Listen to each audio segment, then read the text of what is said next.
You got it? Yeah. Okay. Oh, you're down there. Can you see us? Can you see our entire body?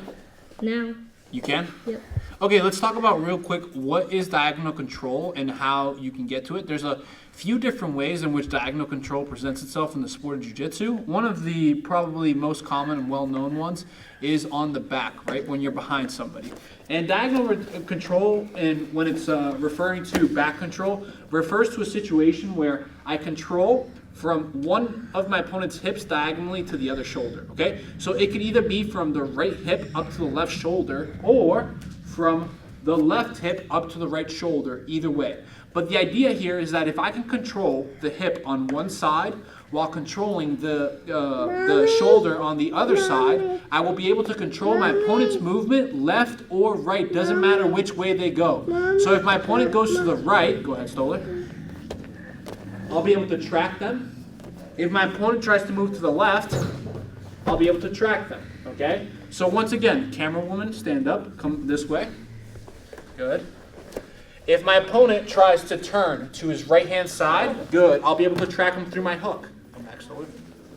If my opponent tries to turn to their left-hand side, I'll be able to track them through my right arm, okay? And again, the same applies on the opposite side, right? So if I have a left hook and a left shoulder control and a right hook, same thing applies. Now let's look at one very neat way of getting to diagonal control that is a time-tested method of getting there, okay? My opponent's going to be in a turtle situation. Yep. Good, and I'm going to start with a tight waist on my opponent. Camera woman, come on over here, look at the tight waist. The key of a tight waist is to make sure you're controlling with your elbow your opponent's hip, okay? On my right-hand side, come this way.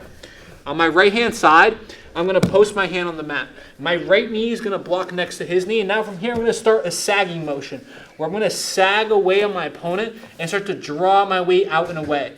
When I feel like my opponent, leave your elbows in, when I feel like my opponent is reaching that point that he's going to fall, the point of Kazushi, I'm going to remove my knee and allow him to fall into that space that I had created. Now, most of the times in a competitive situation, your opponent's not going to fall on the shoulder, they're going to fall on the elbow, okay? If your opponent falls on the shoulder, go ahead. That's even better for you, and it's just going to be an easy day in the office, okay? Now your opponent's on bottom. But again, in a competitive situation, your opponent's going to fight for every single form of real estate that they can win, and head height is definitely one of those, so they're not going to fall to a shoulder, they're going to fall to an elbow. The moment your opponent falls to an elbow, I'm going to take my right hand under my opponent's armpit and grasp my opponent's hand. So now I have control of the right shoulder. Now, let's ask ourselves a question. In order to get diagonal control, what side do I need to insert a hook on? Well, if I have the right shoulder / right arm controlled, I need to insert a hook on the left-hand side. So the way I'm going to do that is I'm simply going to take my head forward. I'm going to insert a thigh pry. I'm going to make a light left leg by propping on my right knee. And off that light left leg, I'm going to throw it up and over, and voila, I have diagonal control. Now it doesn't matter which way my opponent goes. If my opponent decides to go up to the way he came, go up, go back up, go back up. I'm going to stay behind him. If he decides to roll through, I'm going to stay behind him as well. And either way, I have his back. Camera woman, come this way. Camera woman, come this way.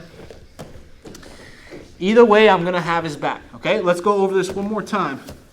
What we're performing here is we're performing a hip snap into a wrist cuff and a far side hook, okay?